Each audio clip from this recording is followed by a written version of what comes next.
a little loop of Oh yeah. however long. Yeah. That would have There's been good to have back in 1993 or whatever. ooh, yeah. Pat brought that thing home and I went out and bought one the next day. It was Nice. it was just a CD player that AB loops. You know, you can just press one button. So you could basically like transcribe one note at a time and I was like, I can do that. Yeah, no, that's great. No, I know YouTube. You can slow things down just off of YouTube, like 25% or 50%, Mhm. which can be useful too if you're learning Rush bass lines. I think we're live here and hopefully Okay. hopefully people can hear us. Hopefully if you're Now I'm not seeing it. How would I find it here? I'm not. um just I go to clicked my. I'm at your thing. Yeah. mhm. Go ahead. But I don't see it. Um, it might take a second here for that thing to. Make sure we're not the snuff film. Mm-hmm. Yeah. I'm gonna just test in the chat here. Here, but I don't see any.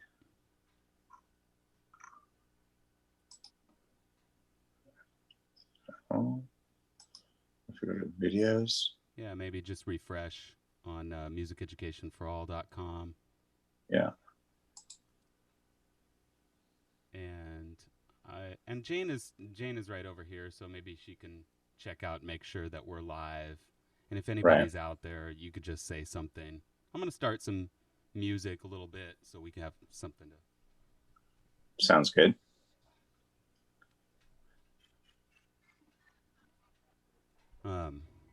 Yeah, I'll wait All for you right. to. Hmm. Just try something. Yeah. If my link is shitty, maybe my link was the wrong link. Yeah, let's try this. Mm-hmm. Nah, Nothing. I don't see nothing, it huh? yet. Um, that's what this is all about. That's all right. I see our old one. If I go to the videos tab, I see our Zoom meeting.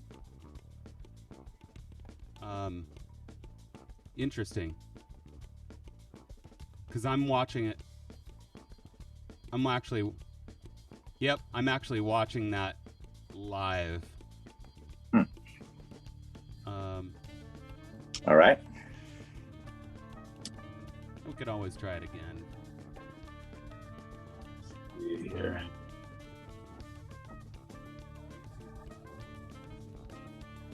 Yeah. Can Jane find it? No, Jane is not finding it either. Okay. Do you have to like make it public or do anything? Is there a button over there? That could be. That could be. I'm just gonna like go into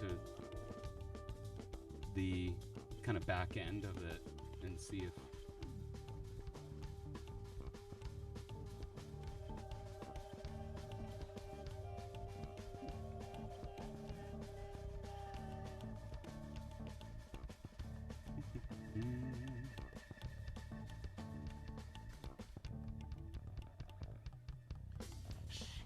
See if the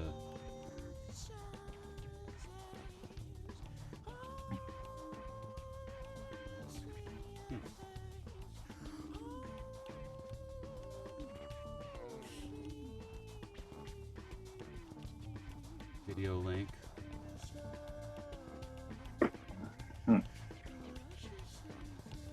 Nothing, huh? You don't have that. Neither does Jane, huh? No. Okay. Well, I'm searching from your Facebook page, see if there's some. I'm gonna do that too, actually. Yeah. No, nothing there. Going to Music Education for All. Oh, there we are. Live now. Now it's there. Yeah. All right. Oh, good. I'm glad I saw that. I need to put my hat back on. There you go. That's a nice piece you got there. Thanks, brother. I got the downtown brown. Oh, nice. Yeah. I like the green. Definitely. I almost got the green myself. Now I'm like, ooh, I'm glad I got the brown.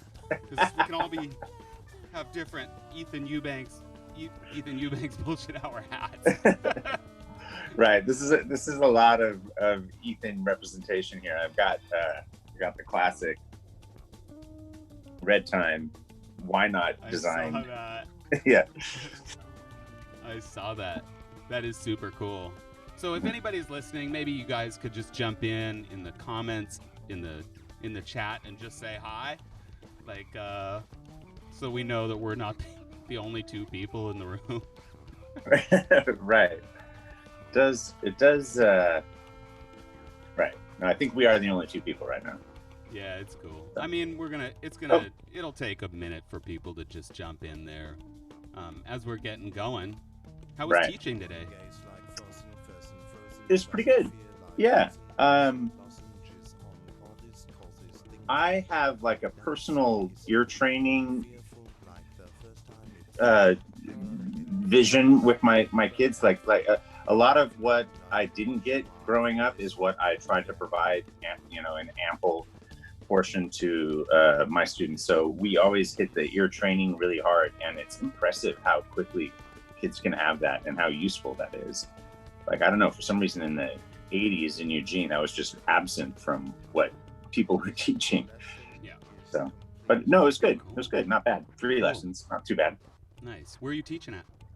I just all in the neighborhood, just all kind of word of mouth, people kind of nearby.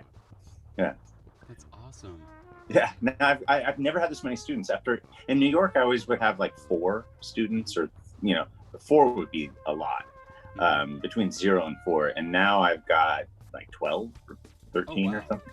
Yeah, so it's a good 2 or 3 a day kind of thing. That's amazing. Are you teaching online at all? Yeah, some of the people are online. Some of the people, they have like backyards that feel safe to appear in, and literally everybody is within 5 minutes from me, which is also very nice.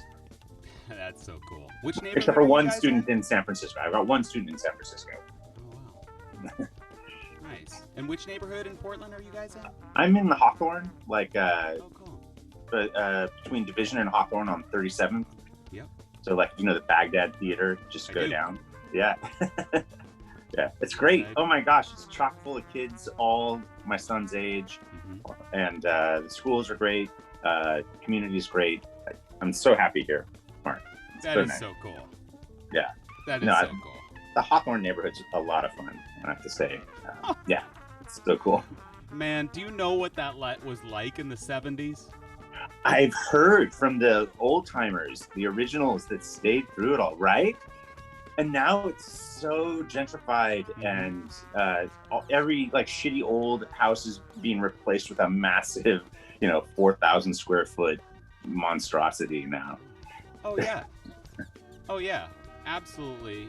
Unbelievable. I mean, all of Hawthorne, the street was basically all boarded up when I was growing up, except for a bookstore, maybe 1 or 2 record stores, and Hawthorne Stereo, and that was about it. It was really it was so run down. It was just,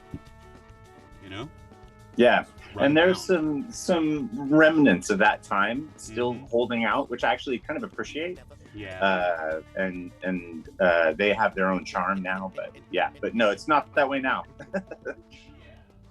Indication of the truth. It seems somewhat askew. I'm gonna turn off my CD player. I have a 30-year-old mixing board that's not being kind to me. Understood. I'll turn on something else here. Wow. So we can at least like have some. Yeah.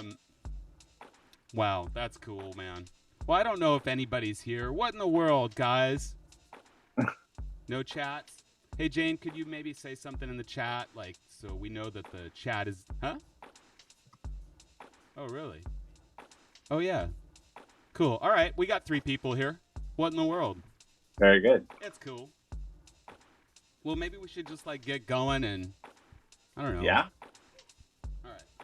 So, tell us about the prizes. What are the prizes? Okay, so we have a couple of prizes. First of all, if you are joining us for the first time, this is kind of a continuation of our friend's show, the Ethan Eubanks Bullshit Hour, which our friend started, at the beginning of COVID here, and Ethan did 100 shows, and I thought it would be great to try a pilot program. Just try, because everybody's live streaming these days, and it's fun. So yeah, we have prizes from Sister Sage Herbs, which is my partner's natural remedies company.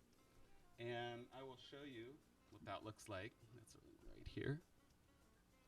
Anybody who wins this, you could just go to Sister Sage Herbs and choose anything $15 or less, and I'll send it to you.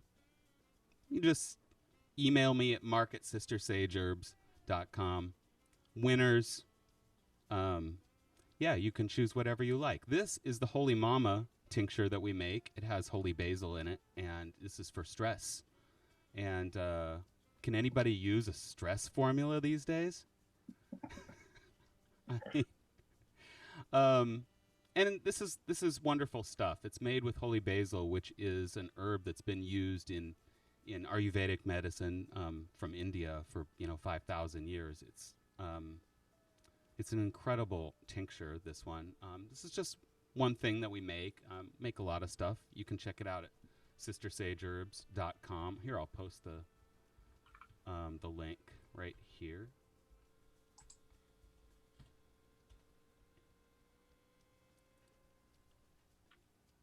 And honestly, cats, if you're out there and you watch Ethan's show and you got like destroyed by my co-host here for weeks and weeks and weeks, or maybe you got destroyed by Catherine Fortunato too, we have prizes for you too. So if you feel like you got hosed, if you feel like you got destroyed by the champions, and I'm definitely talking to you, Aaron, Pat's girlfriend, because she was just like, oh, they were answering before the questions were asked. Like, oh, it's just like, just crying. I'm like, oh man, I got a nice tincture I can send you. Also, for everybody else too, I have something really special that I want to share with everybody. If you're learning like beginning piano, I have something to share with you guys, and I'll let you know what that is a little later in the show. Stick around, and if you're around, that I will offer to everybody for free. So prizes for everyone. Let me turn off this music really quick. And man, let's start this show, huh? Yeah, I don't know. Is there anybody to answer a question? Oh, fuck yeah. You know it. I had to do this.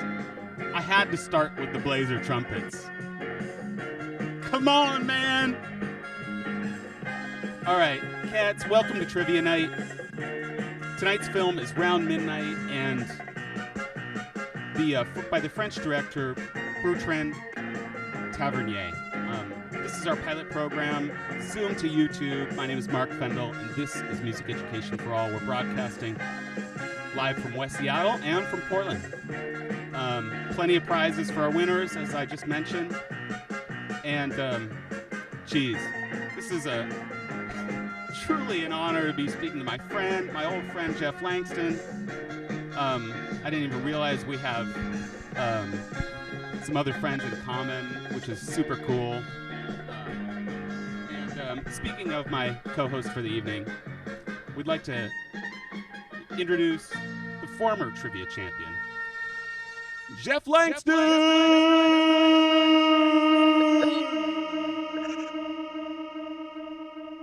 That's an intro, Mark. Very impressive. Come Hey, on, we everybody. gotta go big. Yeah, I love it. Where are all these people anyway? Yeah, I think the format, I mean, might be challenging. I know my mother might be there might be too much of an impediment for her to find it. We'll see. That would be a good, if she can make it here. That would be a good test. That to would see be a the good difficulty in finding this new spot. Maybe people were expecting Facebook, like sort of what Ethan was doing. Yeah, I can't get down with that grind, you know? What's involved in that? I mean, you know, we could do Facebook. We could go live to Facebook, but the thing about it is that there's no way to monetize anything in Facebook. So, like, you know, I mean, this is the thing that I'd been trying to like get other musicians on board with is that you know, when we put out all of our beautiful content on Facebook, there's no way to click that monetize button and then start getting paid for it. And I don't think musicians believe it. That's the thing. I tell people that all the time. I'm like, dude, I get a check. It's not for a lot of money, but I get a check from YouTube every month for about $110. You know? Yeah, man. And it's forever, right? And it's passive income, right? Like you put the thing out there and then it's just coming back. Yeah, no, that's great. Yeah. So I mean, I'm trying. You know, I think that the other thing, Jeff, honestly, and the answer to this is really Restream, which, you know, if I had Restream, then I could be streaming to Facebook and YouTube and Twitch and all at the same time. And, right. You know, you just have to kind of decide where people are gonna comment on this or that. So I think that would be like the future is Restream, so that it actually is on the face. It can actually be on multiple Facebook feeds too. Like it could be on your Facebook feed. It could be on mine as well. Right. But I thought that this would be a good, like, just a good chance for us to, just to see if it works at all. Number one, and just kind of get comfortable with that flow, you know. Zoom to YouTube. I've seen other really good live streams in YouTube. One of my favorites is Perfect Circuit down in Los Angeles. Okay. They're like a synthesizer store. Okay. Yeah, they just have a really cool live stream. They show off their synthesizers and they, you know, show people how their stuff works, and they go back and forth with folks in the chat, and you know, hey, if nobody's playing, if nobody's playing trivia, like whatever, like we're talking about this awesome movie, and I'm stoked for it. All right, let's see how you would do, Mark. Let's do this. Awesome. Here we go, because you don't know these questions either. I don't. So, all right. So cool. I think it's between you and Jane. Nice. Whatever. Yeah. So let's try it. So between you and Jane, mm-hmm. and you know, again, I'm just I have a weird mind for detail, and if this is just alienating, you know, to everybody else, I understand. Yeah. I don't know why I do what I do. Okay. Here's the first question. Right. See if anybody would have got this. I actually worried that I was going to like whiff everybody with the very first question and then shoot the whole thing in the dick right off the start. That's all right. So here we go. Mm-hmm. According to Herschel, who will be waiting at the airfield in Paris for Dale? Oh boy. According to Herschel. Yeah. Who will be waiting for him in I know. I really feel like I would dump them right off the bat. I just like throw a slider in the dirt. I know. Where's Catherine when you need her to Yeah. like just be like answering all these questions perfectly? Who will be waiting for him? Who will be waiting at the airfield in Paris for Dale? Is it? It wasn't Buttercup, was it? No. No. It was actually, it was I picked it because it was a poetic answer. Yeah. Oh, geez. I'm not sure. I really don't know. All That's right. a tough one. The devil. Oh, I got one. From Ask Again, Jane says. Okay, so one more time. Question number 1. Hey, if you just got here, you're still ready for the whole shooting match. Question number 1. According to Herschel, who will be waiting at the airfield in Paris for Dale? And I'll contextualize it because Herschel sort of, there was a sense that Dale was sort of fleeing from New York, escaping New York, running to Paris. Sure. And so I thought the answer was very beautiful, and I'll just give it at this point. Yeah. Himself. Oh, jeez. Who's going to be waiting at the airport? Dale. Yeah. Wow. So. Wow. Yeah, that is really poetic, actually. Yeah, no, it was beautiful, and it was very early in the movie. I just thought it was a cool line. Yeah. So and as we know, these black musicians, a lot of them moved to Paris to work and to play because this was right? a good situation. I would have. Yeah. Yeah, absolutely. Yeah. I mean, at that time for sure. If that was an option, I would have taken it. Sure. Okay, this might be a little easier. Let's go. We're going to put that up to nobody. So how about if nobody gets? How about I get a point if nobody gets it right? Definitely. All right. And so then you win again, and then and then I'm just gonna trash people again for A, not playing, and B, not answering right. So I'll stump the field. So far, question 1 was a blank. All right. So question 2. Yeah. This might be a little easier. Are we ready? Yeah. All right. Question number 2. What year did Dale go to Paris?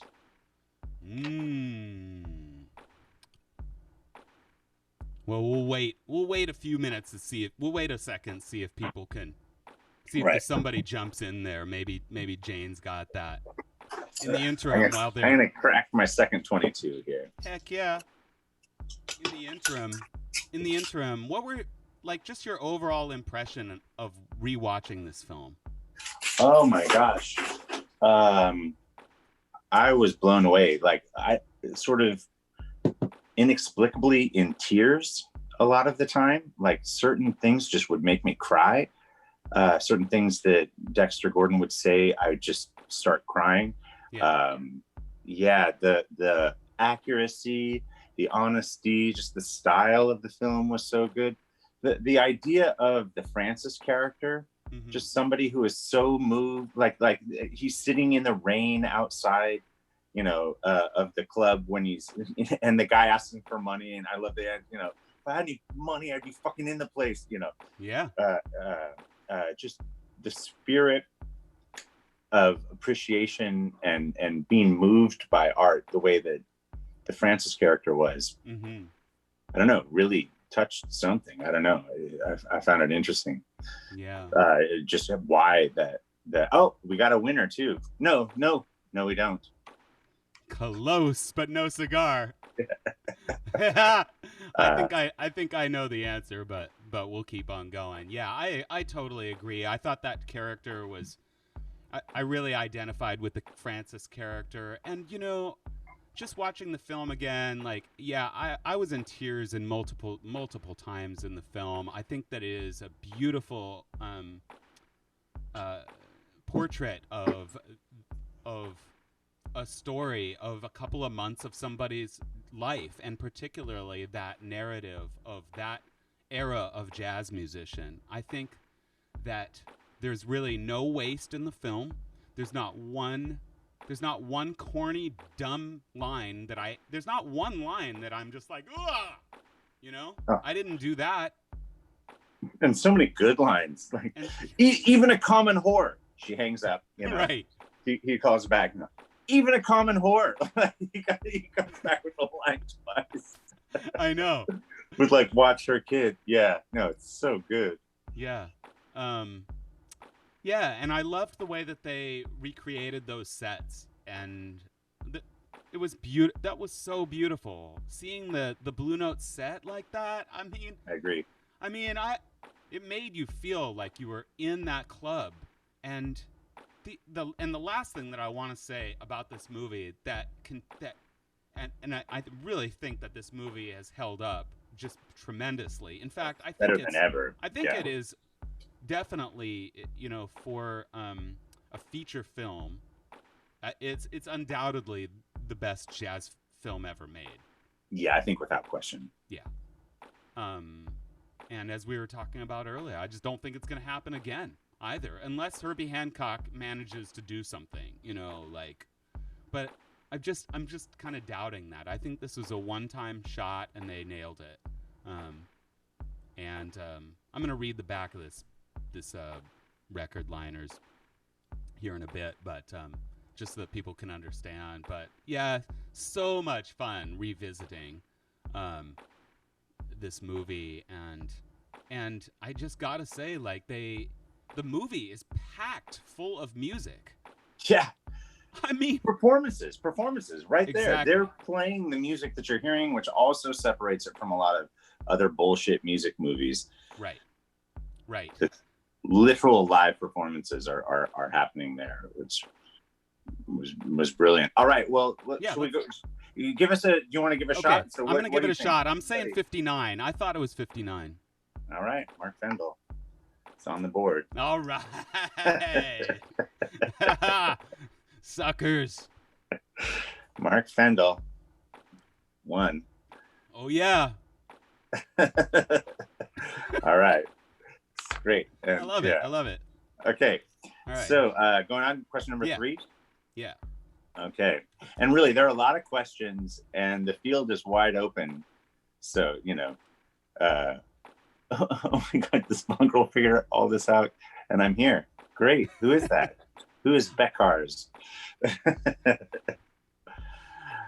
Welcome. Yeah. Beckars. All right. Question number 3. Again, this might be a little bit of a detail-oriented kind of question, but what kind of reed does Dale ask Buttercup to get him in Paris? Yeah, cats.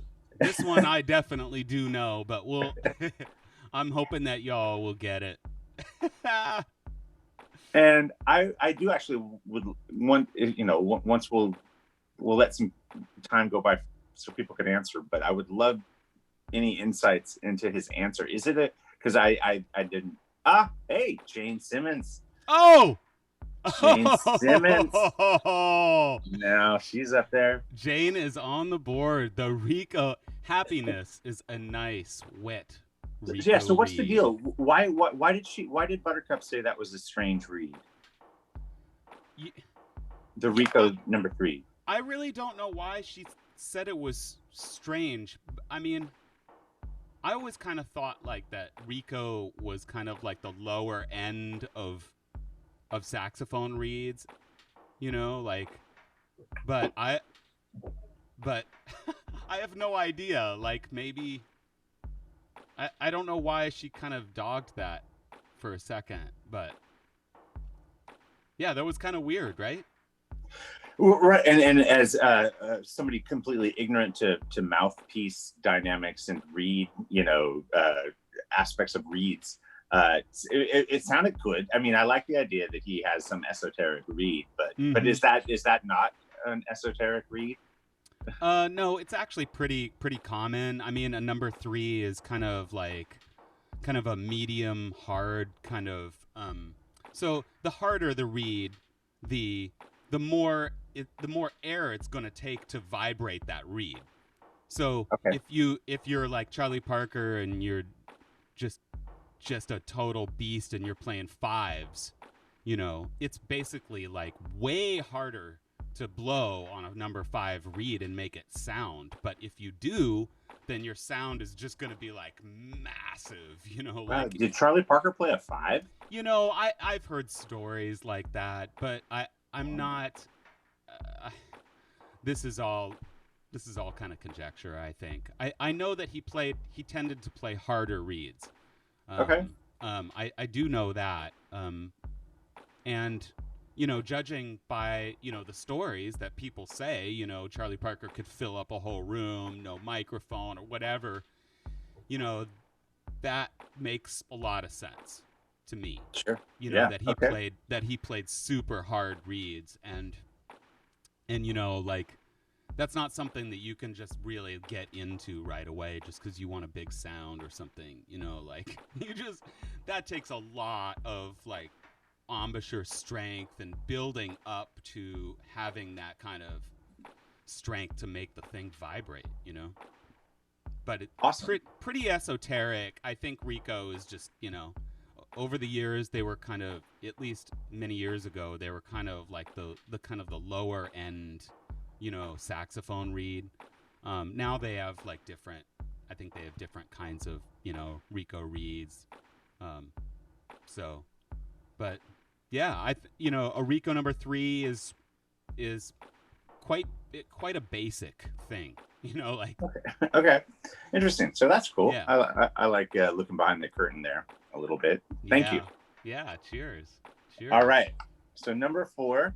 Yeah. Oh, is that Rebecca? Oh, Rebecca. Hey, Rebecca. Thank you for joining us. Oh, right on. Hey, we've got 4 people here, including us. All right. So everybody's in it. Yeah. Still anybody's game. Yeah.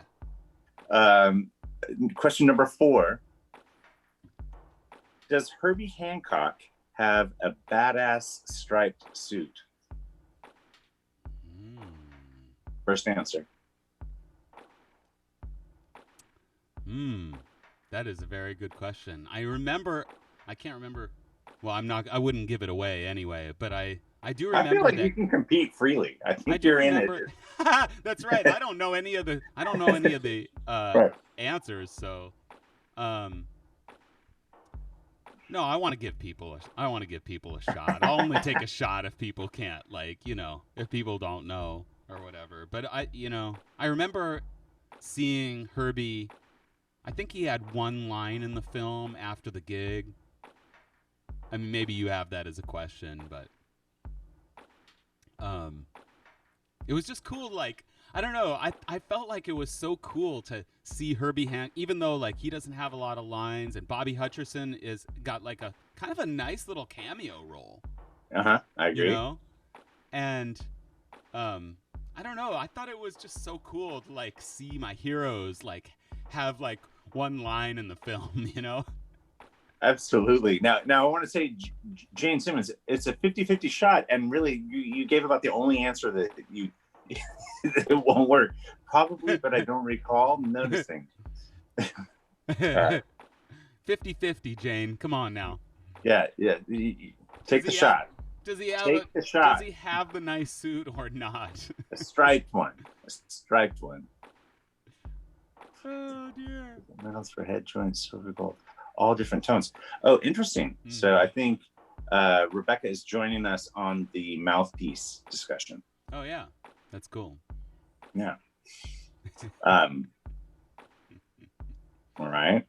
So does Herbie Hancock have a badass striped suit?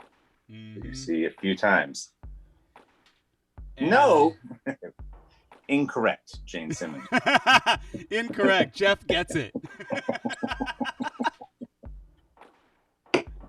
All right. I think that goes to me, right? I agree. Totally. That's yours.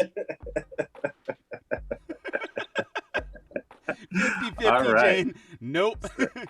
So right now, Of course he does. He's Herbie Hancock. No, he wears it. He wears it on 2 occasions, and I just noticed how just styling he was. So Yeah. I thought it would be a little bit of a layup for the field, because some of my questions are harder. Yeah. But as it stands, we've got Mark with 1, Jane with 1, and I have 2 not answered. So Yeah. I'm currently leading the I field love right it. now. I love it. All right.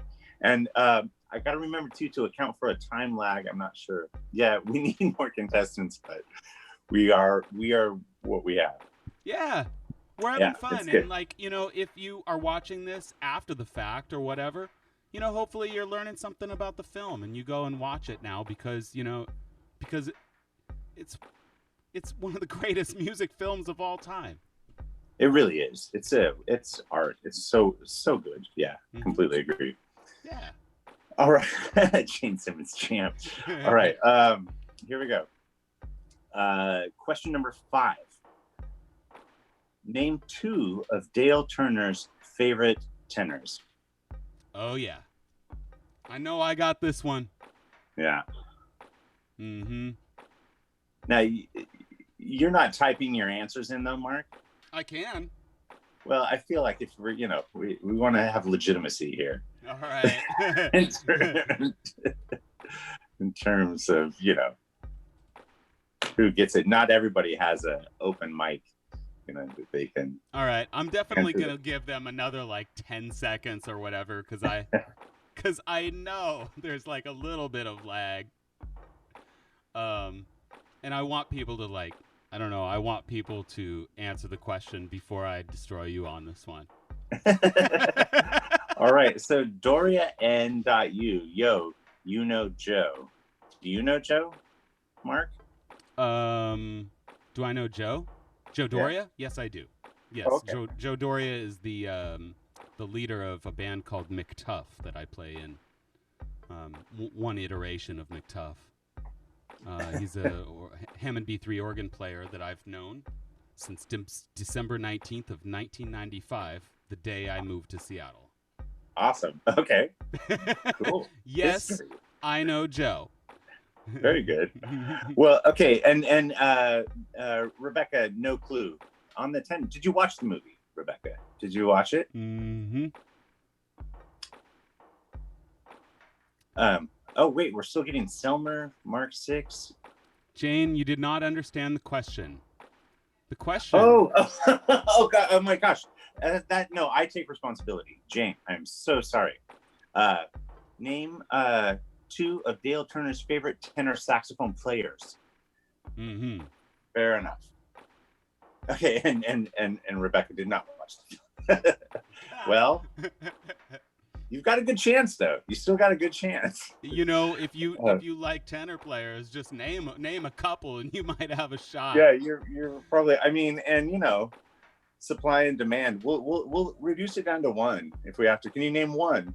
All right, but my hand is about to hit the answer. Go. Okay, here we go. Oh, yes, himself and Coltrane. Good try. No, I like that. Himself and Coltrane. There's some cats that would be about themselves. They would. I could see who would do that. Jaco Pastorius would probably be his favorite bass player. Yeah. Yeah. Well, I mean. No. I mean, Jaco's favorite bass player would be Jaco. Yeah. Yeah. Yeah, he'd be like, well, I am the best anyway, so. All right. So, yeah, Mark gets it. Absolutely. Ben Webster and Lester Young. Maybe you should have some added difficulty. Can you answer the third? Because he does give 3 answers. Right. What's the third? There was another one. Lester, Ben, and who else? There was one more. True. And let me just think for a second. Who could that be? It's got to be somebody else. Oh, Coleman Hawkins. Well done. Mark Fendel. Ooh. is currently tied with me for blanking the field. And then Jane is right there with one just right behind. A lot of time left in this battle, everyone. Don't give up. All right, Mark Finn. Oh, okay. Question number 6. Who is the guitar player in the Blue Note band in Paris? A very good question. I was blown away by the bands, the musicians that were there in this film. And Chet Baker was on this gig. Get the fuck out of here! Where? Like no, seriously, he's on the records. But he wasn't in the movie, was he? No, he's not. But he sings Fair Weather. Yeah, he's on trumpet and vocal on Fair Weather on the 4th track of side 1. And I think he's on the other record too. Honestly. Huh? I know this is the weirdest thing. We have a correct answer. Ooh. Gene Simmons comes in with McLaughlin, which I will absolutely accept, especially in this context. Yeah, so, that's right. I mean, John McLaughlin, looking handsome. Yeah. In his suit and his coif, his hair was done nicely. That's right. Jane's got 2. Tying the field with Mark. This is actually getting exciting here. All right, three people Jane Simmons. So right now it's a 3-way. It's a total bottleneck. We've got Mark with 2, Jane with 2, and I've blanked the field twice. So here we go. I like having like some stake in it I just like that I'm still playing because I didn't know this about myself until these trivia nights, but I have a competitive side. I did not realize that. Like I like just playing a game. Yeah. It's fun. So it's fun. Yeah. All right. Question number 7. Dale is tired of everything except what? I know this one too. Yeah, and I appreciate your sportsmanship, Mark Frendel. Yeah, this is cool. No, I want people to get it right before I do. Yeah, so Chet Baker, I guess, is just on that one track. Okay. But, can you imagine? He was actually on that set and, like, in the studio with those guys? That's what I keep thinking of, the hangs in the shooting of this movie. Can you imagine all those guys getting to be together? Amazing. I'm sure they were taken care of so lovely. Yeah. Except for drinking. No, that's not it. No, it's a little. He's tired of everything except for the demon that is about to take him. Yeah. On this life. Yeah. No. He was tired of alcohol too. You could tell. Mm-hmm. And multiple answers are absolutely allowed. So Jane, you can keep shooting. Yeah,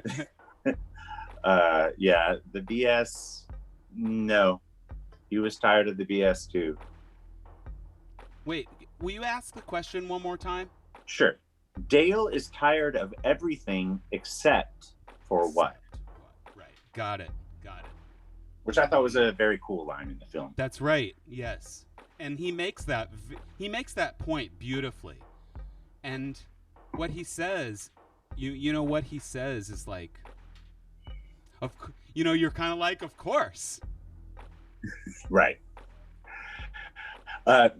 Rebecca, very nice try. Keep going. I say throw everything you got against the wall. Except one. Yeah, that was a really good. Oh, nice. Kevin Norton, my old buddy, is. I don't know any of them, but I love losing. He's like me. That means I'm winning. Yeah. I like the point that you made that like it wasn't brought up kind of in the community that you were rooting for somebody else while you were competing in trivia. Yeah. That is actually like hilarious. It's ridiculous. Yeah, it's a very, very funny just premise. Yeah, like why would you do that? And I couldn't believe like nobody called me out for it, like on Ethan's program. Like Mark, why do you even care if Jeff wins at all? Like, Yeah, no, but I the know. truth of it is like, like I kept saying, my whole mantra for that show was like, what do I need to do here to make a fun time? Right. Is it Well, clowning on people? Is it like asking Joe Brack to wake up from his, slumber on the kitchen floor from passing out, smoking packs of Marlboro Lights and cheap booze, or like whatever I have to do to like make this fun. So then it was just like, no, I'm rooting for Langston like 100%, like the most annoying Yankees fan ever. I appreciated that. Now, have you never met Joe Brack, like face to face? No, just in that Zoom meeting is like all I know of Joe Brack. But I got to tell you, like last week I was super ill. I was really sick, and I heard from some people, and Joe actually personal messaged me. Like, how's it going, kid? Like, I was like, That's awesome. dude, Yeah. we hardly know each other except for Ethan's show, and like people really cared, and people like Irv, like Right. reached out to me and like really, I really, geez, so many wonderful friendships came out of 100 shows. Oh no, I'm eternally grateful. Likewise. No, the community that you brought together were just so high vibrating, interesting. Such high vibrating, interesting people, caring people. Yeah, no, it was really really great. What you did. Yeah. All right. Yes. So Mark Fendel is correct. The answer was music. Dale was tired of everything except for music. Mm. So Mark might enter the winner's circle. Like did you get any first places in the? Oh no. Okay. God no. Okay. No, I mean I think the Wizard of Oz was like that was my day to shine. You did. I thought you were shining.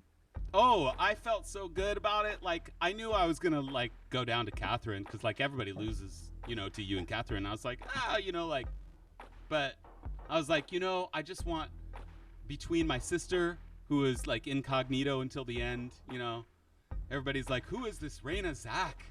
Raina Zach, where did she come from? I'm like, I'm managing Raina Zach. No, that was a sweet reveal too. That was your sister. I didn't know that as the show was going on. Right. I mean, I could imagine a Wizard of Oz fanatic. I could imagine somebody crazy and somehow maybe has like got email prompts, reminders or something sent to them anytime something Wizard of Oz pops up. So maybe this person was just a crazy fan. But I liked that chirping away, like ask the next question too. I like that they felt entitled to like start to give Ethan some shit. Oh yeah, well that I was telling you that's my 12-year-old niece who was answering for my sister who was driving in Los Angeles. Could not be a more stressful situation, and she's playing trivia, and having her daughter answer was amazing and made me so happy. Like I had to actually like text up my niece afterwards and thank her so many times for making her uncle so happy. That's great. Cheers, Ethan. We'll do a little toast to Ethan. Cheers. Hey, thank you, brother. Baby. Yeah, cheers. All right. Rebecca says that she did well in Spinal Tap. Do you remember how well? What did you get? Did you get a lot of the answers correct? Do you remember? I don't remember how Becca did in Spinal Tap, but I'm curious. If you want to answer, I don't think I did very well on that one either. Of course, I barely answered any questions correctly, but I had a couple ringers here and there. Yeah, Spinal Tap I think was the first one where I really went deep with my preparation. Ethan sort of implied that they weren't going to be that surfacey kind of questions, and so I actually think that was the movie that really got me to kind of take an extra measure of preparation. Nice. But all right, hey, let's go on. Let's go to anybody's game. Even if you've just come It's anybody's game here. This is maybe get your typing fingers ready. I think you'll get this one fast. This will be answered quickly. What brand of cigarettes does Dale smoke? Question number 8. What brand of cigarettes? And I think I told you this earlier. I copied this. This was just straight, like, just 18-year-old emulation. Is that right? Yeah, I with no filters, by the way. Oh. These had no filters. But I will say, I've got my alcohol issues, but tobacco never got its hooks in me. I could smoke and then stop smoking cigarettes and then smoke and stop.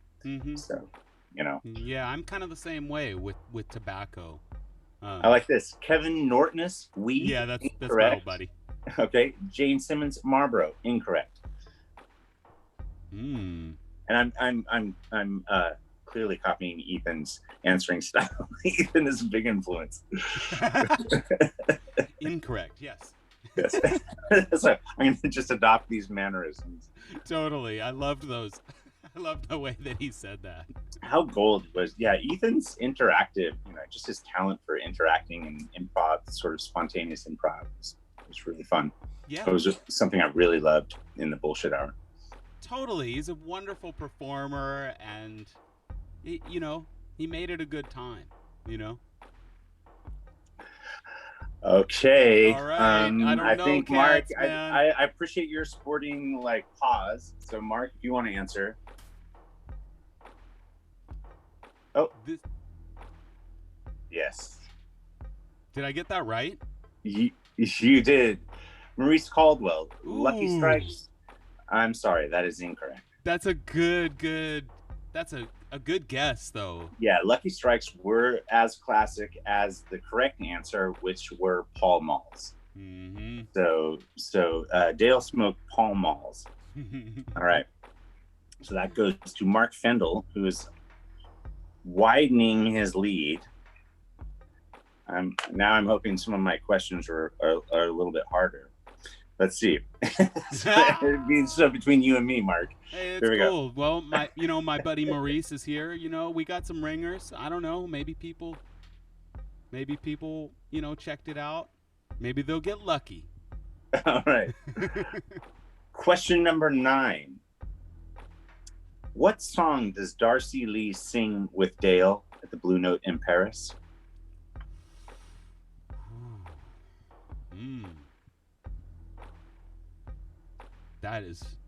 This is tough. Wow. I did see the movie.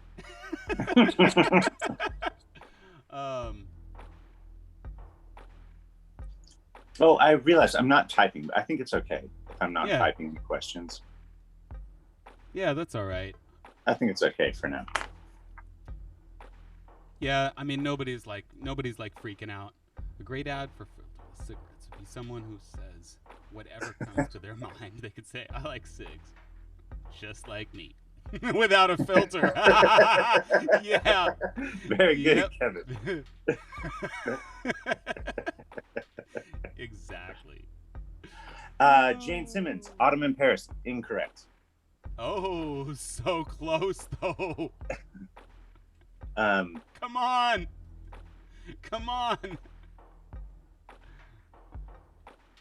You're really close, Jane. Just think about the other city of the deal here. Jane Simmons, I'm going to say that was meant to be around midnight. Also incorrect. Oh dear. All right. So I think the official sporting amount of time has passed. Mark, if you want to fire up an answer. You know what? I'm not really positive if it was Autumn in New York or not. Mark Fendel writes Autumn in New York. That is incorrect. I think I'm gonna get this one. I think you might get this one. I'm gonna guess one more. I think I'm gonna guess one more. Maurice Caldwell says, I just patched in. I don't know if you're referring to. Should I repeat the question? Yeah, you can answer as many times as you'd like. What song we're talking about the movie Round Midnight. What song does Darcy Lee sing with Dale in Paris? Boy, I think that you might get this one. I'm going to get this one. Gosh, I know this song because I remember like listening to that so well. He invites her up. It's a sit-in situation. There you go. Take yourself back. Remember that. Like, try to see the scene. Yeah. Their interaction, right? Because she kind of he's sober at this point, so he's right. You know, he's interactive. Right. I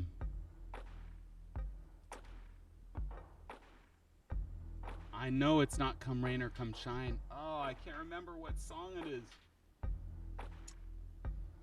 Right. I think you get this one. Oh, right. And I realized it's already like 4:57. So I know. We've already we're seriously bullshitting. I get Ethan's whole thing. Look at that. Fuck. Wow, that's crazy. That goes by quick. Okay. Really it was fast. How long has this been going on? Oh. Right. So that's another. So I'm one behind Mark now. All right. So going on a little bit here, and we don't have to get to all 20. You know. So okay. Question number 10. According to Dale, should you listen to the bass or the drums? Well, you got a 50-50 chance here, you guys. Again, trying to get the old Can we get somebody else on the board here? Achievable an achievable answer. You got a 50-50 shot.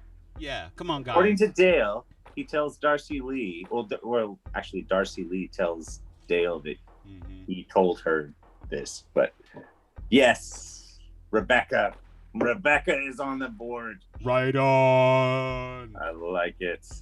Can we get all right. Applause? Come on.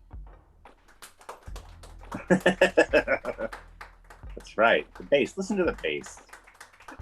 I'm just gonna let the applause go. Yeah, I like it. That's just because I don't know how to turn it off. That's all. Rebecca Zittimer. All right. Nice. Very good. Okay. Going on. Question number 11. What is Dale's big regret? I know this one. I think so. So Dale Turner has a big regret. Yep.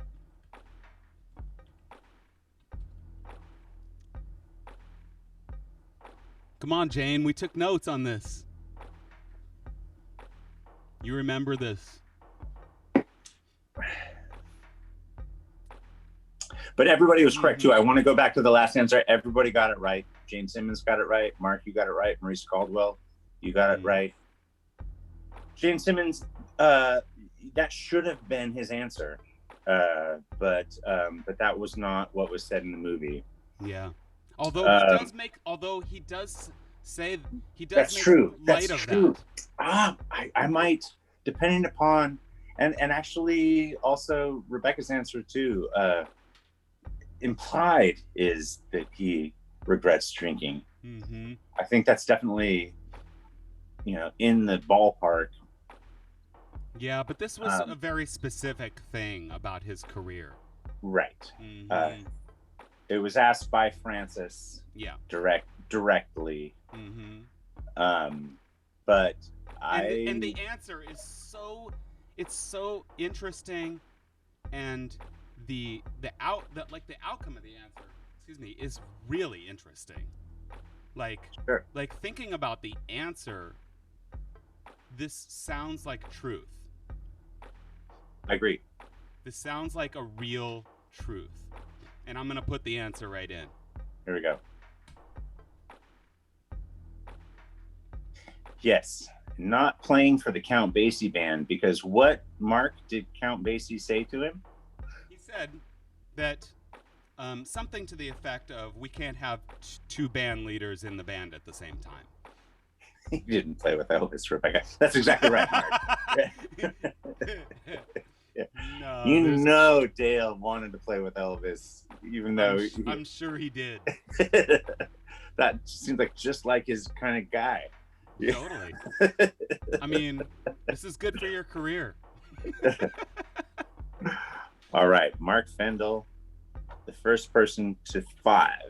So as it stands, we've got Mark with 5. We've got me with Skunking the Field for 3. Jane's got 2, and Rebecca is on the board with 1. Nice. Yeah. Come on, Nortness. You saw the movie.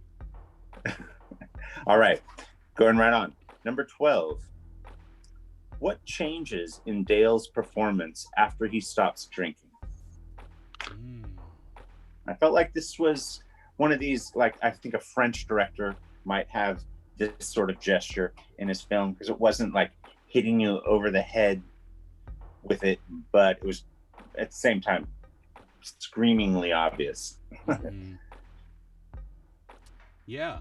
Haven't watched it in 1990. Yeah, dig deep. Trust yourself. Go back. Come on, use the power of Dexter Gordon.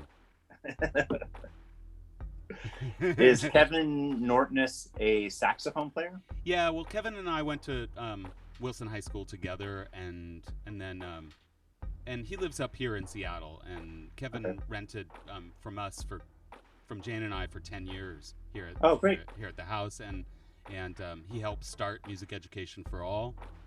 Amazing. With me, 10 years ago, and Kevin's been kind of my main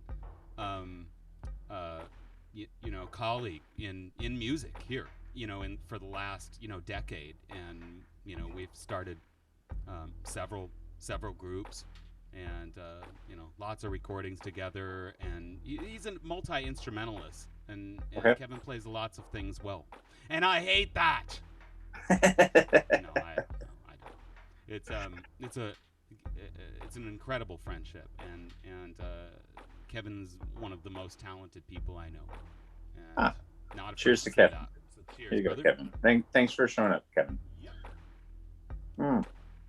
All right, so we got a couple answers here. More energetic is close. I'm looking for kind of a little something a little bit more specific, because I thought it was quite noticeable. Remember the music and played better, Rebecca? Yeah, true, but not the answer I was necessarily looking for, and that's a little bit subjective. Played better. But yeah, so I don't even know if I know this one. How did he change?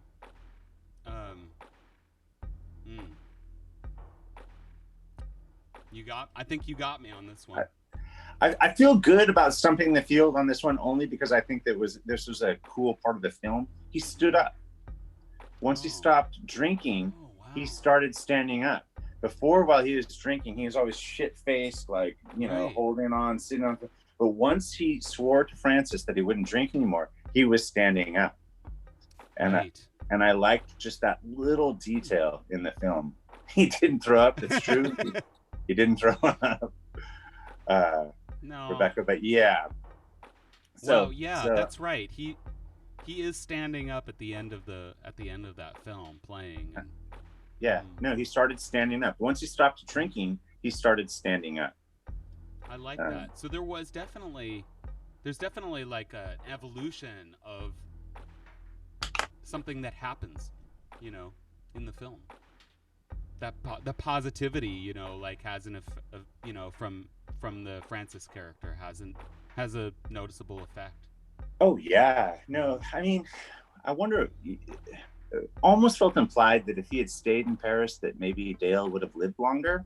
And I like that they don't really explain why Dale needed to go back to New York, because it seemed like his scene in Paris was so much hipper in every way.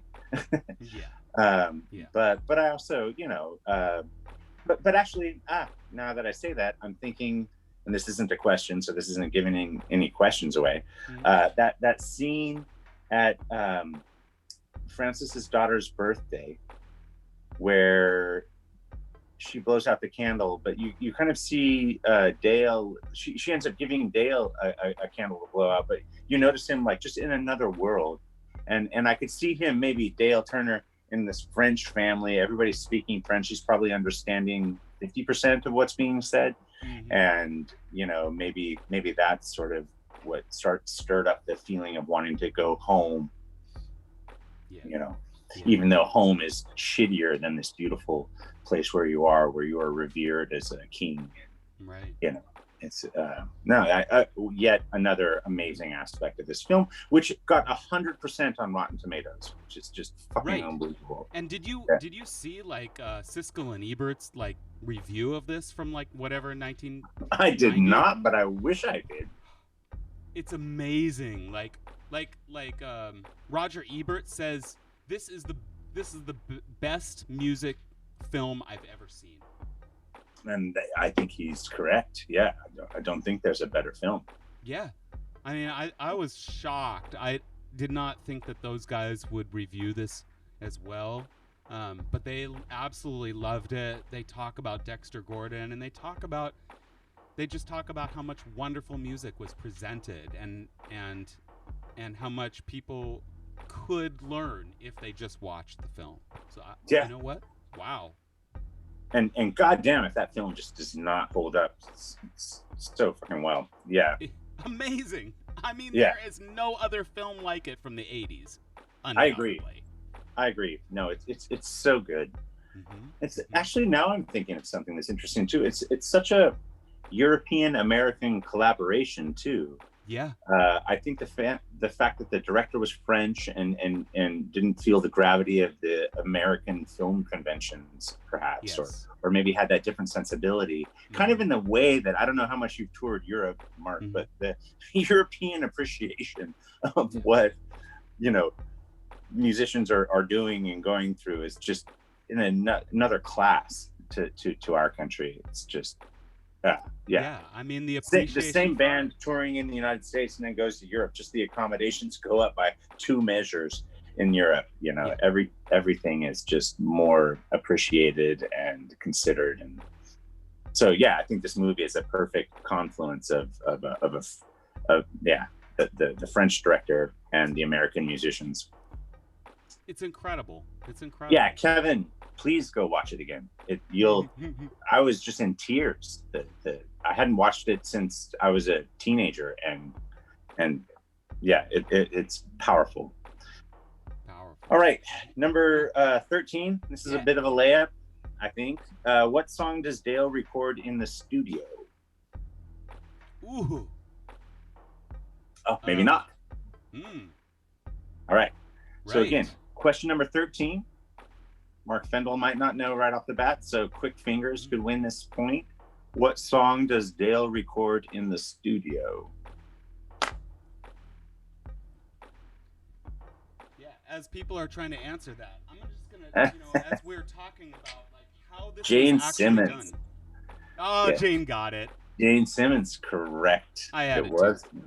It was. Oh, you did have it. Oh, okay. I just want to read you a little bit of the back of this record, because this is amazing what is written on here. Actually, you know what? Why don't you ask the next question, and while we're waiting, we'll get to that, because Jane just rocked that thing. Okay. Yeah. Okay. So Jane Simmons. It's anybody's game, folks. It's still anybody's game. Question number 14. How many bassists does it take to play the melody in Dale's arrangement of Round Midnight?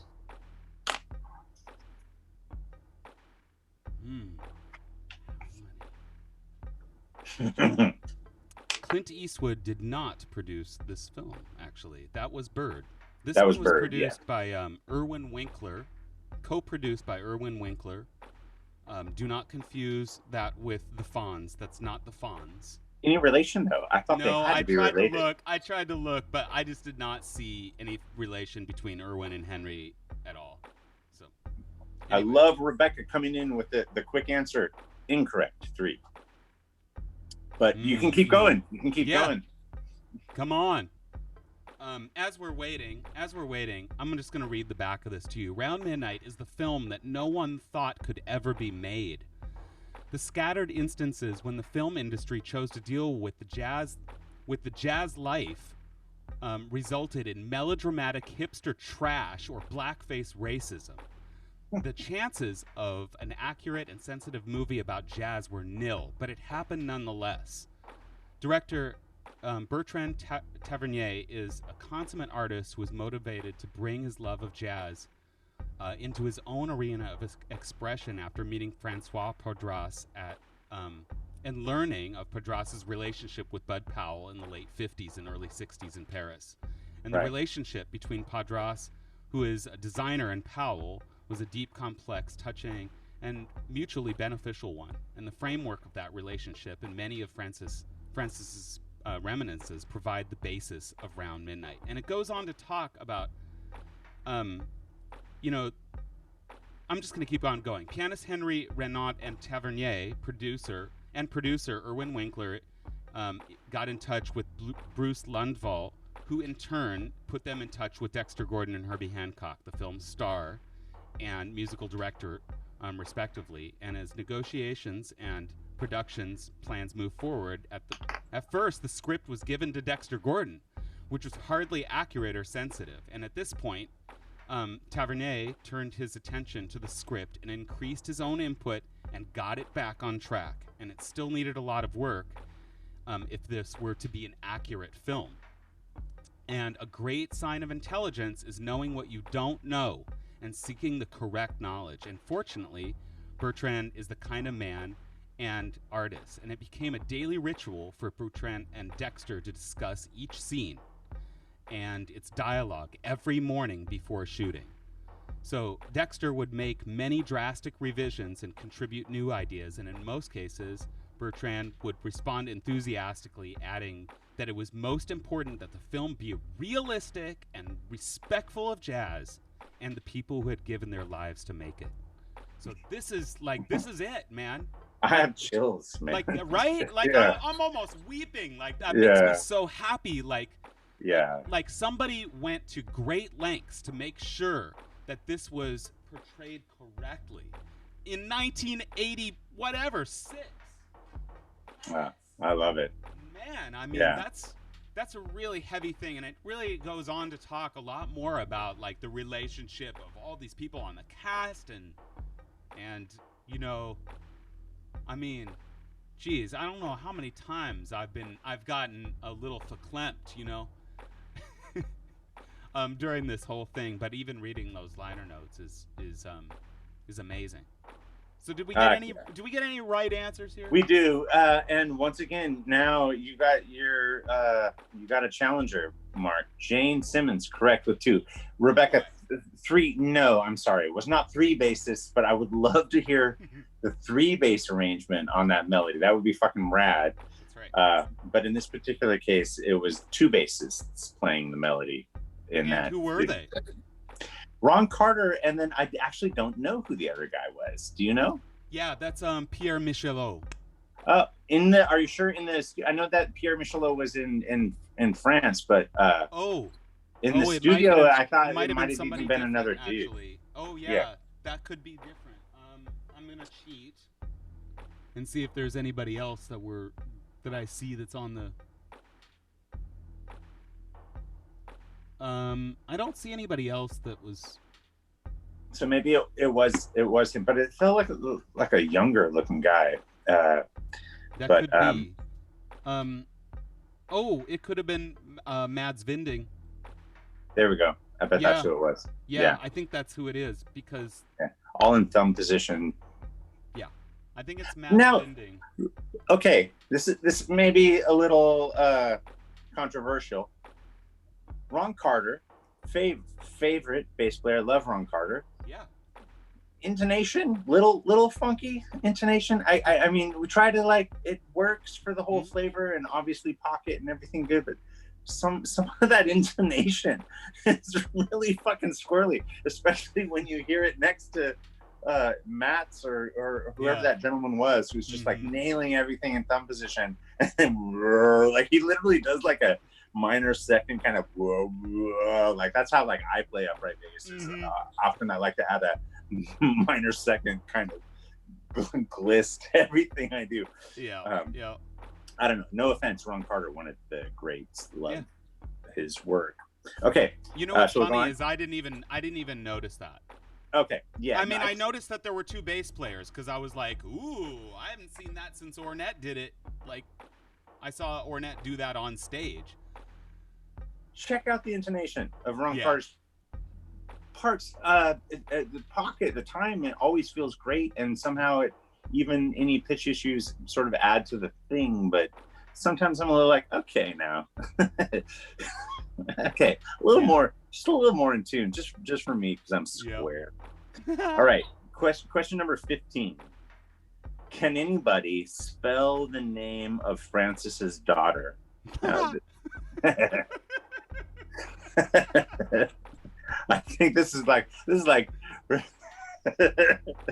Mariano Rivera's cutter. Here I'm coming at you with a cutter. I'm gonna just take a stab at it. Oh, yeah, incorrect. I know. I'm a Mark. terrible speller because I wanted to just put that out there so people could like to even like look at my answer and know that it actually is. I mean, I know the name of the daughter, but I am not nowhere near close. And you are damn close. And in many contexts, I think you would get. I'm in this one. You will get the nod if nobody can probably. No, if somebody can spell Beranger better than I can, man, you got what it, a man. beautiful name, though, right? Totally. I think that's a gorgeous name. Beranger. Just Beranger. I just kept saying it like for the last like 12 hours since I've seen the film. Beranger. And how like she was such a great character, like how she sort of dealt with neglect with so much poise. Like I don't know kids these days that are so graceful when their parents are just basically ignoring them. You know? Yeah, a lot. Yeah, in the film, but that character maintained a lot of grace in the film, and 100%. You could tell that she was well loved though in the film. That's true. That is true. That's a good point, and that covers a lot of shortcomings in specific parenting practices. Sure. If the foundation of love is there, you can deal with the fact that the person might not come home. Right. Might just be out like at the jazz club all night. Right. And to be fair, in Europe, there is a much different kind of idea about leaving your kids. You know, like a lot of times there's people that you can leave your kids with in the building, and it's totally cool, and Fair enough. So that's not it's not too far fetched actually to like be leaving kids or whatever. In comparison to our culture. I agree. Yeah. Rebecca, I like your choice there. No, not quite. I'm going to type it in here. So this was the correct answer, but what a beautiful name. I don't know if I've met a Beranger in my life, but gosh, I love saying it over and over again. I know, me too. And that lady is like probably our age. Good fucking point, Mark. Where is Beranger? Yeah, where is that lady? She lives in Portland? What? Yeah, she's protesting down at the federal building. She's totally down there. She's protesting every day down there. Yeah. All right. So I'll take that point. Are you cool to like keep going here for a little bit? I'm cool. Like I know we're way over the Ethan's time, but I got 5 more questions. Cool. I'm go cool. for 5 like more? I'm not in any hurry to go anywhere. All right. So here we go. Question 16. Yeah, she was very pretty. I agree. And Rebecca.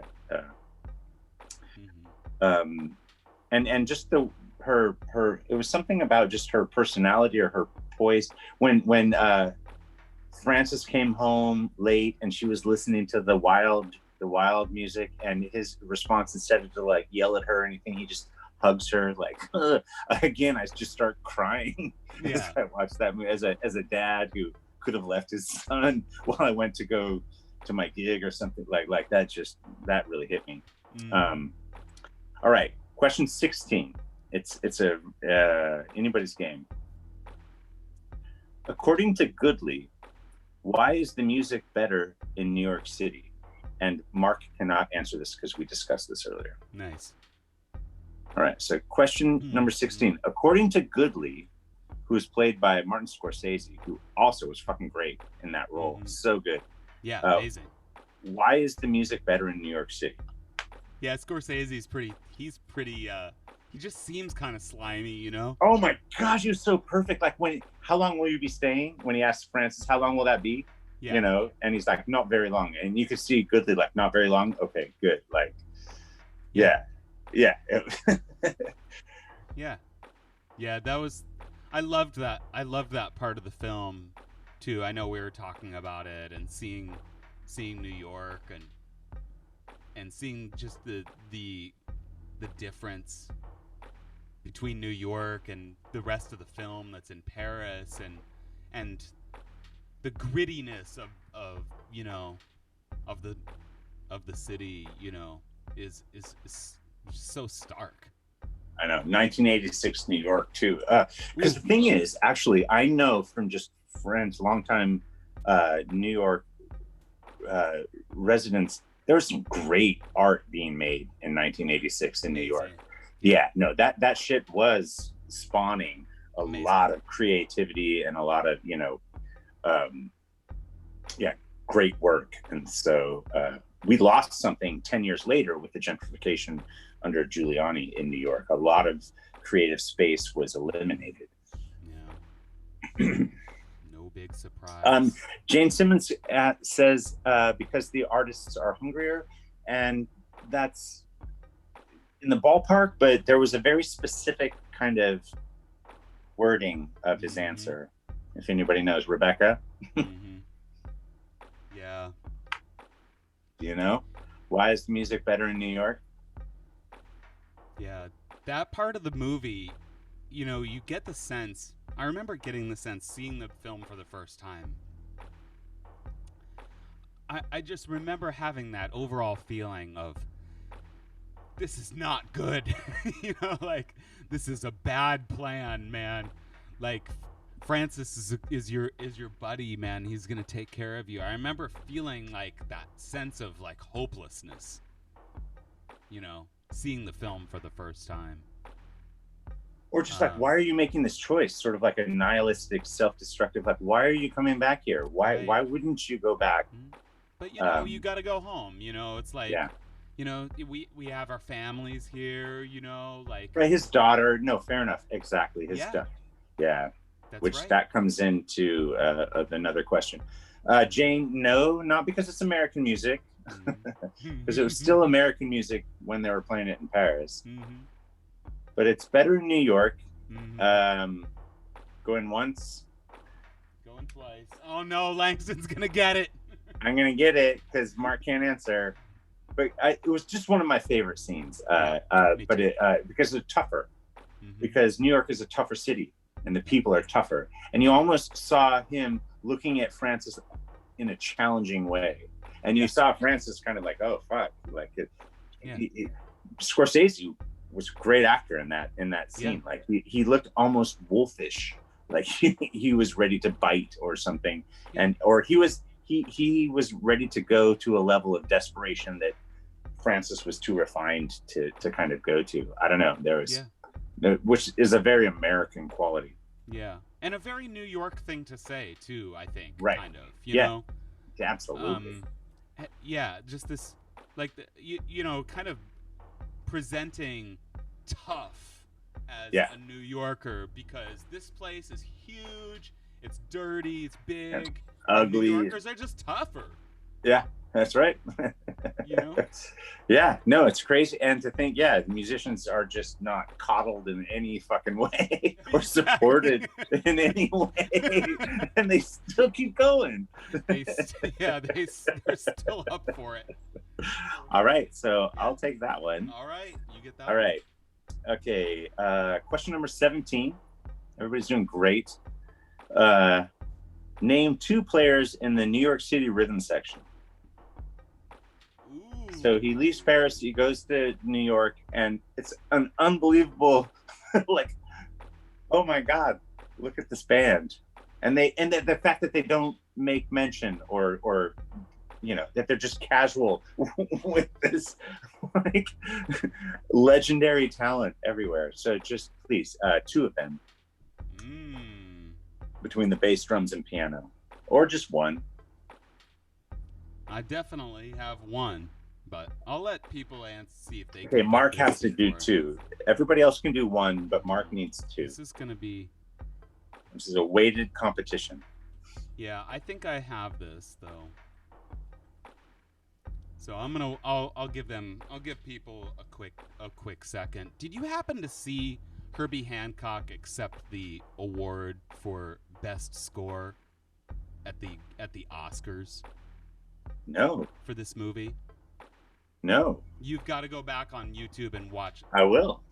I mean, I'm not gonna repeat what Herbie said because I'll be a ball of tears right here. Seriously.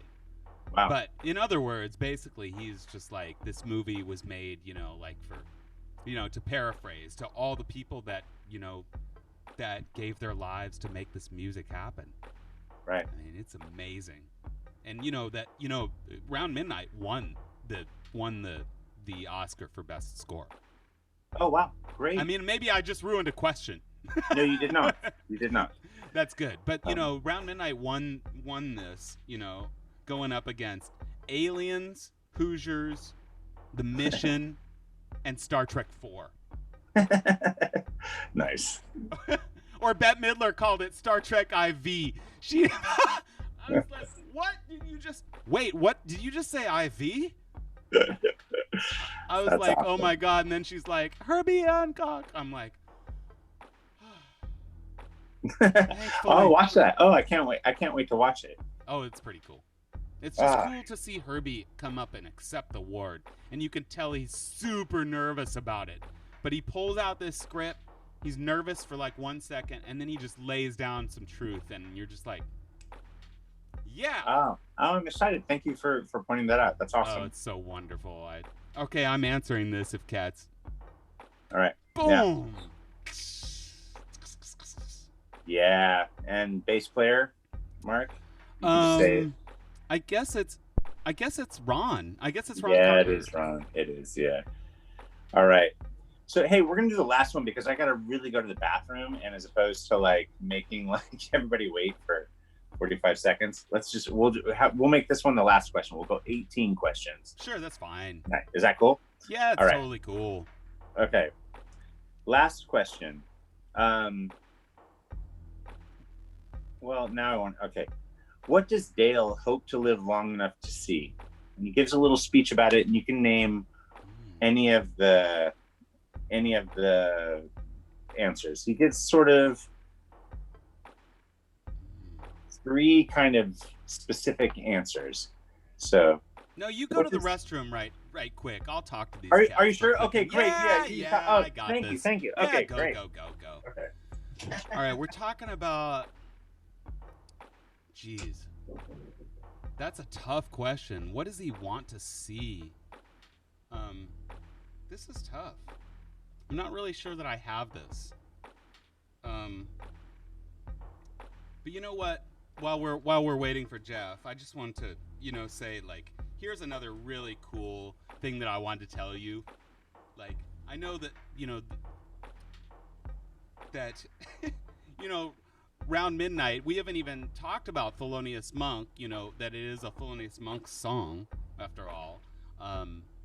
What I did not know was that apparently Thelonious Monk wrote Round Midnight along with Cootie Williams, and they recorded that in 1944. And I had never heard this version of Round Midnight until, I was just kind of like doing some research, like just hanging out and like seeing like, oh my gosh, this iconic song was co-written, and you can listen to that on YouTube, and maybe I got that wrong about this, so you can feel free to like, oh yeah, that's not terrible, you know, whatever. But I thought that was really, really interesting. Just to know like about the song itself. And that's just amazing. What are the things about the film?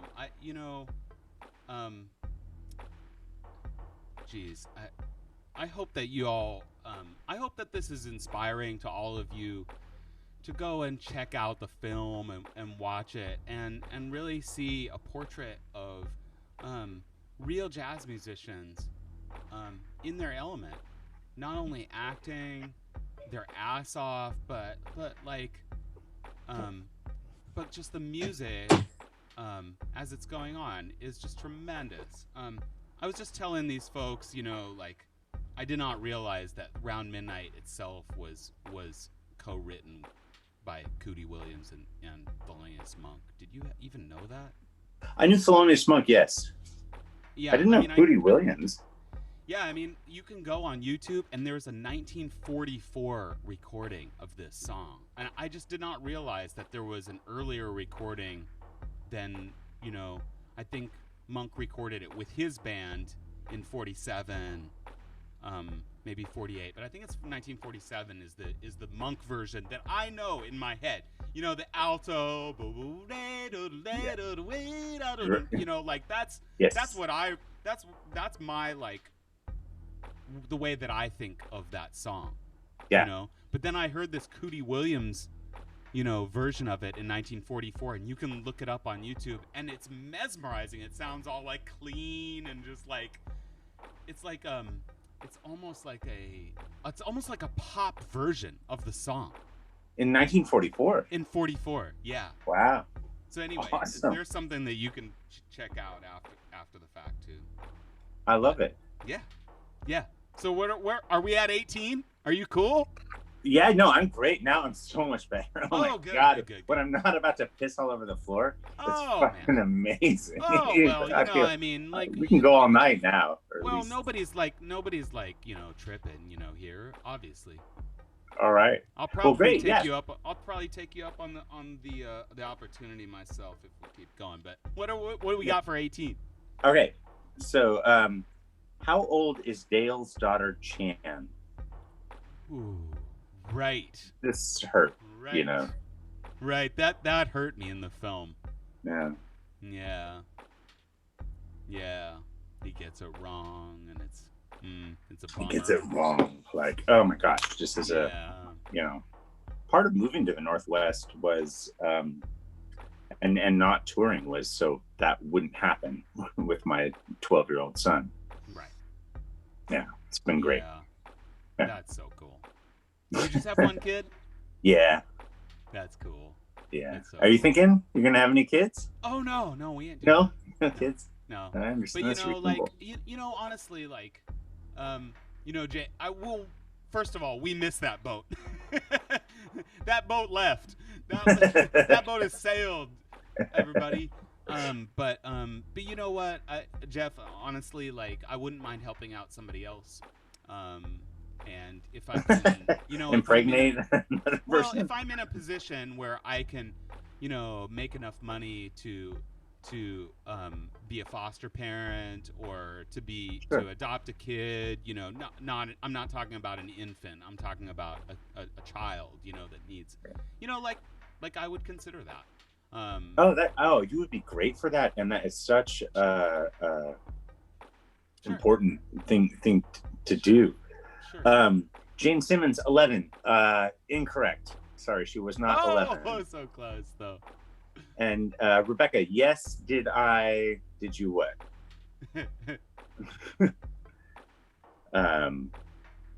But yeah, the answer's still up there. Do you know, Mark? I'm gonna take a shot at 12.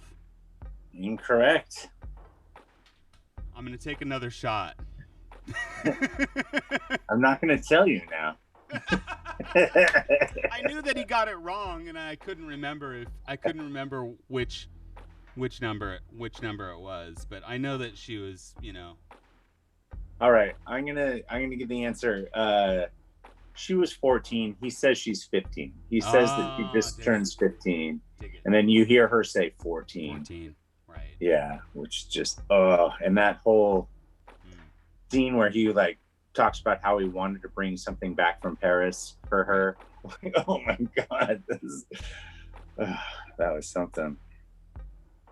All right. This is actually the last question because I didn't want to end on how old Rebecca's how old Rebecca's daughter was, how old Dale's daughter was. Mm-hmm. But so wait, and did we say what? Oh no, I didn't get the answer. No, you didn't give that answer. Oh, I didn't even say it. Okay, never mind. We're all good. So 19. This is question 19. Yeah. During the recording session, what musician tells a joke about a teacher stealing music from a student? Say the question again. During the recording session, what musician tells a joke about a teacher stealing music from a student? What? Oh no, Langston's gonna win again. Now, come on. No, this one was right out there. I thought this was low-hanging fruit. Music from a student. A teacher stealing music from a student. Oh no! I can't remember this one. Oh, dog. I'm pouring myself a drink. Yeah, because it is actually close, Mark. You have 6 correct. It was not Herbie, Jane. Good choice. I've got 1, 2, 3, 4, 5, 6, 7.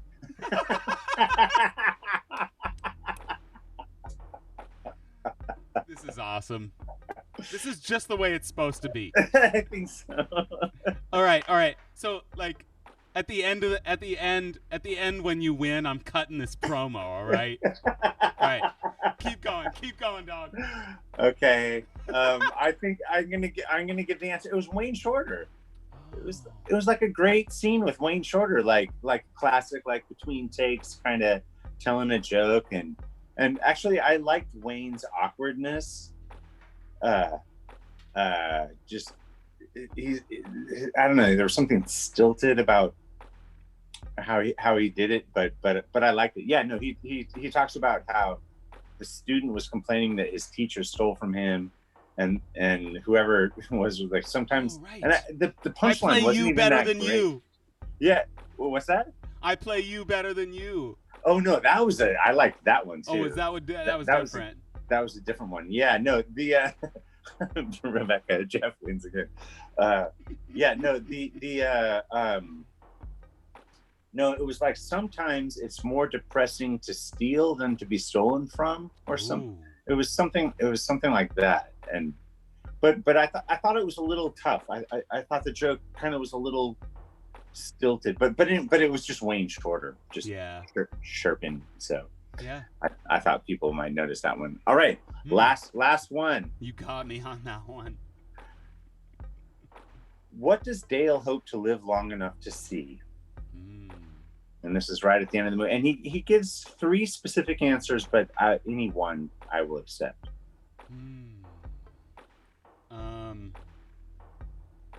Yeah, that was the one that you.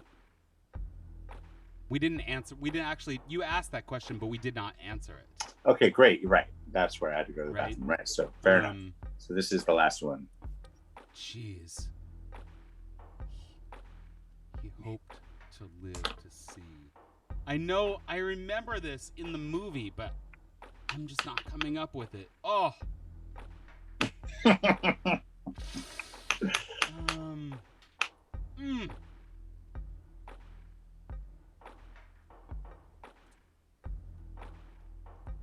You're a boy.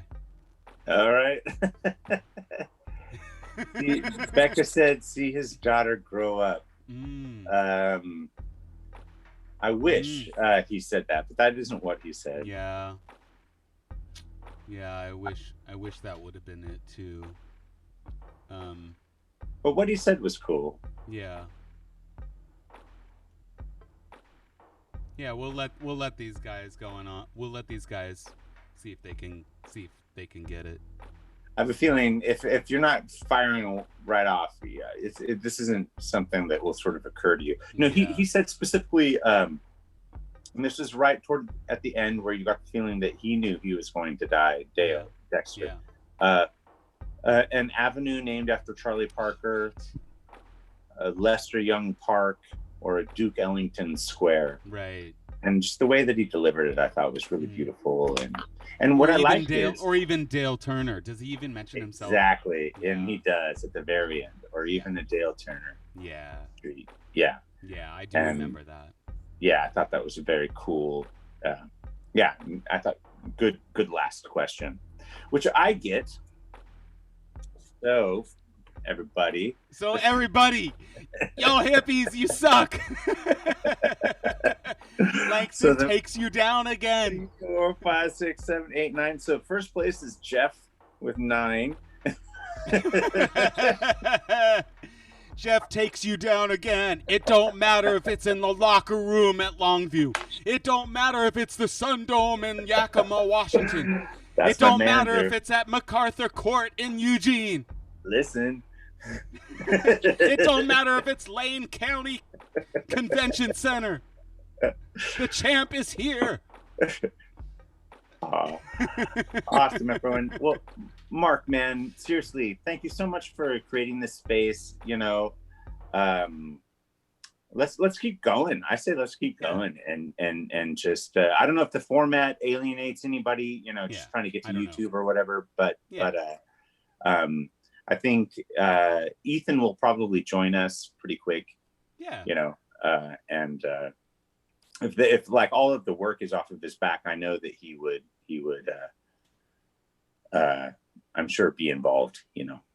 Oh yeah. And you know, like the nice thing about this too, Jeff, is that, we're going from Zoom to YouTube. This broadcast can be watched at any time because it'll be live, and you can learn about this movie and, see, you and I hanging out, Thelonious Monk is right there. Right. And, we're just like love the music and want to share that, more than anything. So, that's what this is all about, trying to continue something that Ethan started that, both of us are extremely appreciative of. And, right. And to keep honoring the music and our heroes, Absolutely. No, I love it. No, and it was so deep to watch this movie again. Yes. Jane says ask different questions next week, same movie. Nah. Come on now. Nah. Like, no, we're gonna move on. But can I just you know what? I just wanted to talk about Dexter Gordon before we split. Just for a couple minutes. Please. And I just Ethan always did album of the day, and these two albums, these are great. The Other Side of Round Midnight was made because this one was so popular. And as we know, this is a Herbie Hancock score. This is Herbie's. If you look for this record on Spotify or whatever, and you're like Dexter Gordon, it will not give you that because it's a Herbie Hancock record. Right. And I just forgot that, because Dexter Gordon is the main character, and as a saxophone player, this is my hero. This is my ultimate hero, there's only you can put him on one hand. And when my hero is playing saxophone in a theatrical film when I'm in high school, it meant everything to me. Everything. I mean, I saw this in the theater twice when it came out because that's my guy. I had all the records. And so I want to just share, before we go, I want to share with all my, my friends, fans of Music Education for All. I want to share with you the actual records because here's a bunch of Dexter Gordon records that are meaningful to me, that you may not know about. You know, like I know you know about the Blue Note stuff. Classic. It does not get any better than Go. All right, Go Dexter Gordon, one of my favorite records of all time. But just check these out. Love for Sale, 1964. Alex Riel, Niels Henning Orsted Pedersen, Tete Montelou. Dexter Gordon sings on this record. He sings a song. It's unbelievable. And there are several of these that are on Steeplechase that are incredible, and I'm going to share them all with you. There was a number of records that he made in Europe, and they're all from the same year and the same band. And these are just not like the ones that you know. It's You or No One, Steeplechase. King Neptune, Steeplechase. And there's several of these that were amazing. In 1964, Dexter plays his ass off on these records. This is like, this is like transcribable, like awesome material. I want to, like this one, Homecoming. And this one is ridiculous. If you love Woody Shaw, if you love, trumpet, this is one of my favorite Dexter Gordon records. Dexter plays different on this. If you listen to this record, he plays different than any other record of his on this record. Unbelievable. Woody Shaw is so killing on this, which is why he's my favorite. Subjective, I know. Manhattan Symphony. I transcribed all of these solos. This is another classic record with George Cables, a teacher of mine, and Rufus Reid and Eddie Gladden. This was a classic band that he toured with a lot and played with in the United States a lot. Hey, Mark Fendel, do you know it was Rufus Reid from Tacoma? Is that true? Oh, jeez. I don't know if he is from Tacoma. I'm going to Google that right now. Do that. As I tell you, Knights from the Keystone, same band, absolutely incredible. George Cables is incredible on this. Rufus Reid is on this record. Eddie Gladden. I think Eddie Gladden is one of the finest jazz drummers overlooked. Now I want to share with you my two of my very favorite Dexter Gordon records of all time. And I say this like straight out of the gate, like cats. Like this is what you should be listening to. Seriously. This one, Great Encounters. This is the record that changed my life. Right here. This is it. This is the record. I don't know how to tell you cats anything else. This was all about my high school experience. This is all about being a senior for me in 1990. 1989, 1990. This was my Bible. All right? He is playing with Johnny Griffin on this record, Blues Up and Down. This is the epitome of jazz. This is what jazz means to me. That song is actually like what I transcribed and based like my whole concept of this music around. This record. That one song about how to play the blues.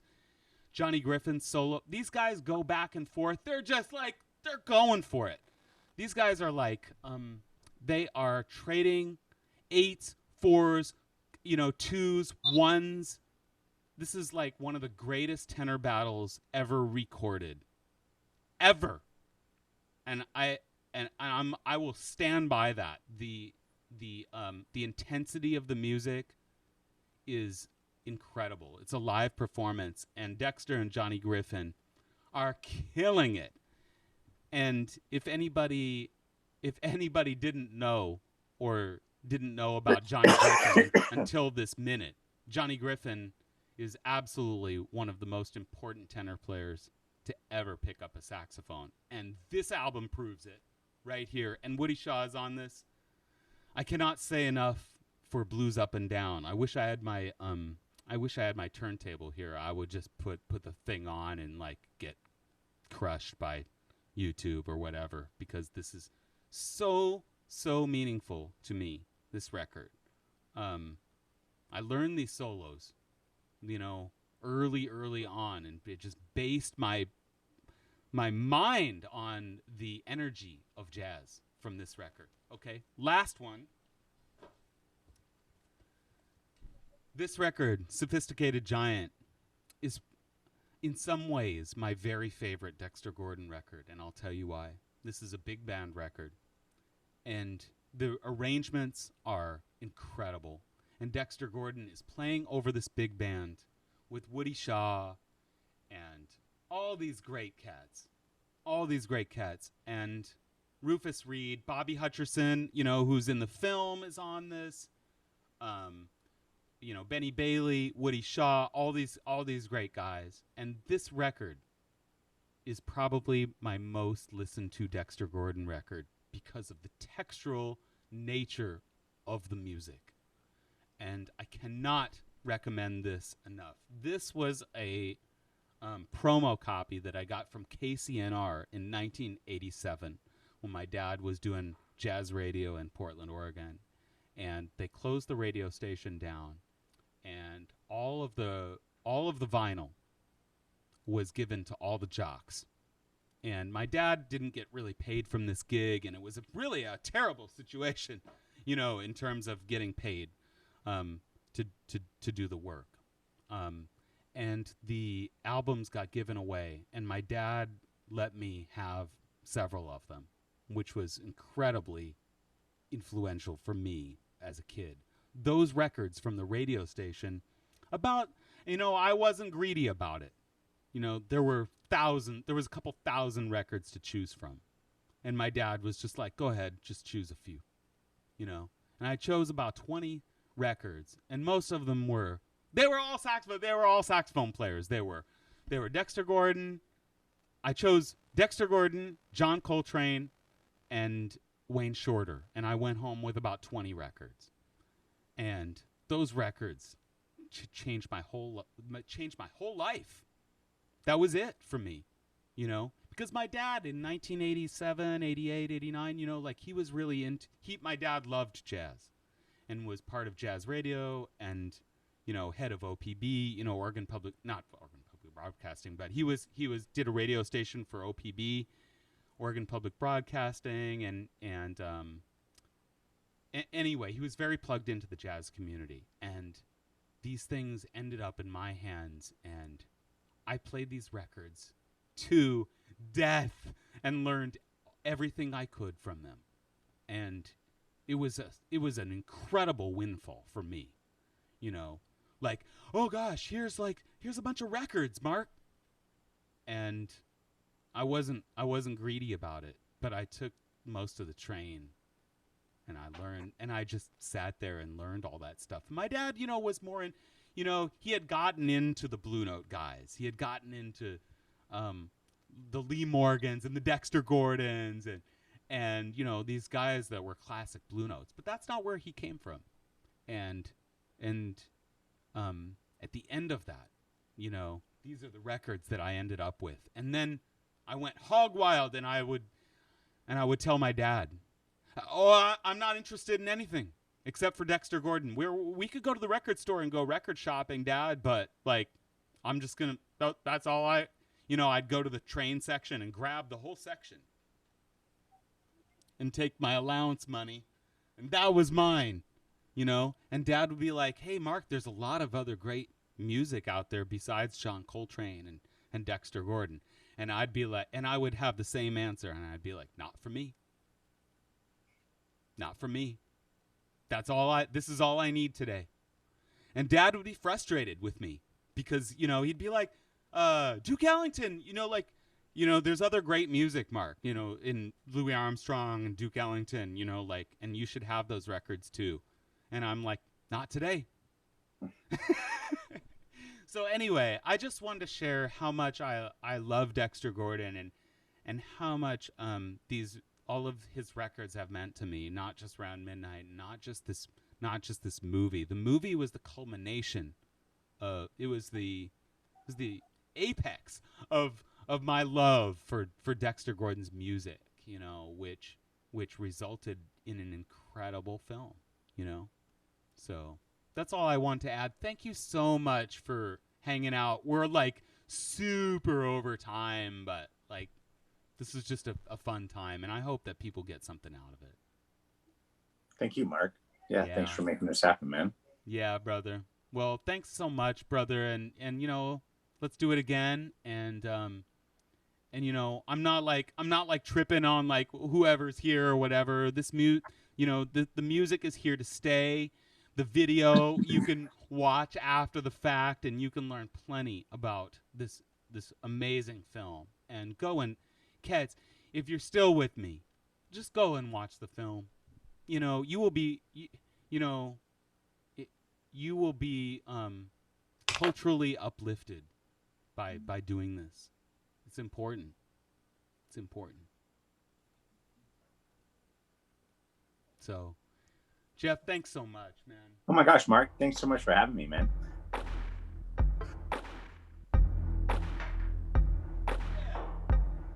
We'll just play like a little bit of music before we cruise out of here. So thanks to everybody who is here. Thanks to all my friends, Maurice and Kevin, Becca, Jane. I know we had some people, you know. I know that there's some like people watching right now, you know. Shoot, I mean, it says that there are 5 watching right now. We made our goal, Jeff. Success.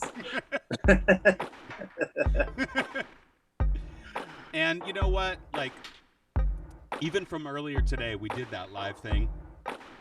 There had already been like 30 people who had seen it. Oh, amazing. Yeah, cool. So I know people watch after the fact and want to see, you know, like what's going on, you know. So, cats, wherever you are, I just want you to know that I love you very much, and I really mean that.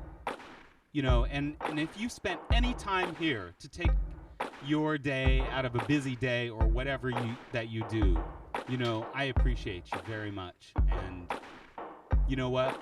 We're just gonna keep on talking about the music, playing music, and we're not going anywhere. So I love you all very much. Thank you so much, Jeff. Love you too, brother. Love you, brother. Yeah. Oh my gosh. Always. Yes. Right on. We'll do it again. Cheers. Cheers, everybody. Wait, so how does this end now? Oh no, I will end the meeting. Okay. Cheers, bro.